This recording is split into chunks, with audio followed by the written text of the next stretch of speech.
አሁን የደረሰን ሰበር ዜና አለ። ኢትዮጵያ ከነገ ጀምሮ ድፍድፍ ነዳጅ የማምረት ሙከራ እንደምትጀምር ጠቅላይ ሚኒስትር ዶክተር አብይ አህመድ ገለጹ። ጠቅላይ ሚኒስትሩ የቻይናው የፖሊሲ ጂኤል ኩባንያ በምስራቅ ኢትዮጵያ ሲያደርግ የቆየው የድፍድፍ ነዳጅና የተፈጥሮ ጋዝ ፍለጋ ውጤት ማስገኘቱን ተናግረዋል።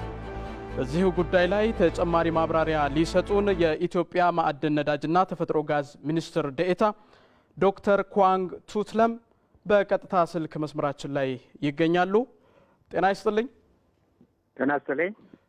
አጠቃላይ የነዳጅ ፍለጋው ሂደት ምን ይመስል ነበር? እስቲ በአጠቃላይ መረጃውን ቢያደርሱ። እንግዲህ ከዚህ ቀደም በሶማሊያ ብሔራዊ ክልላዊ መንግስት ካሉብና ላላ በተባለው አካባቢ የተፈጥሮ ጋዝ መገኘቱ አሳውቀን ነበር።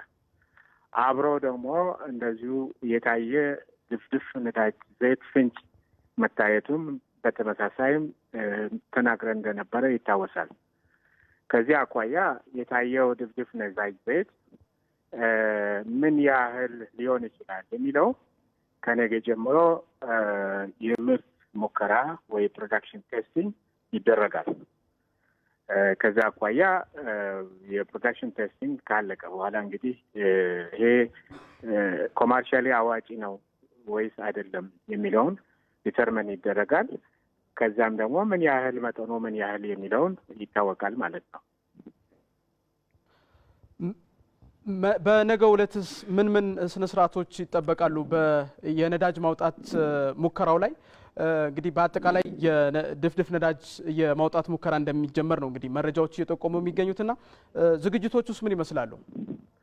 እንግዲህ ነገ በኢላላ በሚባለው አካባቢ በሶስት ጉድጓዶች ላይ የምርት ሙከራ ይደረጋል እና ከዚህ አኳያ ያው ከዚህም ከፖሊጂሲኤል ኩባንያ ከፍተኛ ባለስልጣንና የመንግስት ባለስልጣኖች እዛው ይገኛሉ። ከዛ ተገኝቶ ያው መጀመሪያ የሚመረተው የመጀመሪያ በርሜል ነዳጅ ይታያል ማለት ነው። ከዛ አኳያ ያው የምርት ሙከራ ይቀጥላል ከዛ በኋላ ማለት ነው። ሂደቶችስ ምን ይመስላሉ? በአጠቃላይ የሚኖረው ሂደት ምን ይመስላል? የነገ የሚደረገው ሴሬሞኒ ነው ወይስ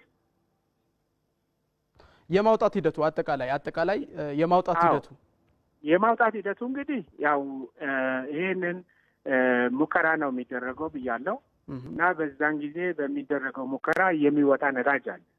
ያንን የሚወጣው ነዳጅ በታንከር ይጠራቀምና እዚህ አገራችን በተለያየ ኩባንያዎች የድንጋይ ከሰል የሚጠቀሙት አለ። ያንን እንደ ፈርኔስ ኦይል ማለት ነው። ስለዚህ ያንን የሚመረተው በምርመራ ጊዜ የሚገኘው ነዳጅ እንደ ፈርኔስ ኦይል ለእነዚህ ኩባንያዎች ይሸጣል ማለት ነው። ያ በሙከራ ጊዜ ነው። ሙከራው ካለቀ በኋላ ደግሞ ወደ ውጭ ወይ ደግሞ ለኮመርሻል ፐርፐስ የሚሸጥበት ሁኔታ ይፈጠራል ማለት ነው። መልካም። ላደረሱን መረጃ የኢትዮጵያ ማዕድን ነዳጅና ተፈጥሮ ጋዝ ሚኒስትር ዴኤታ ዶክተር ኳንግ ቱትለም ከልብ እናመሰግናለን። ተመልካቾቻችን በዚህ ጉዳይ ላይ ተጨማሪ መረጃዎችን በዜና ሰዓቶቻችን ወደ እናንተ የምናደርስ ይሆናል። መልካም ጊዜ ይሆንላችሁ።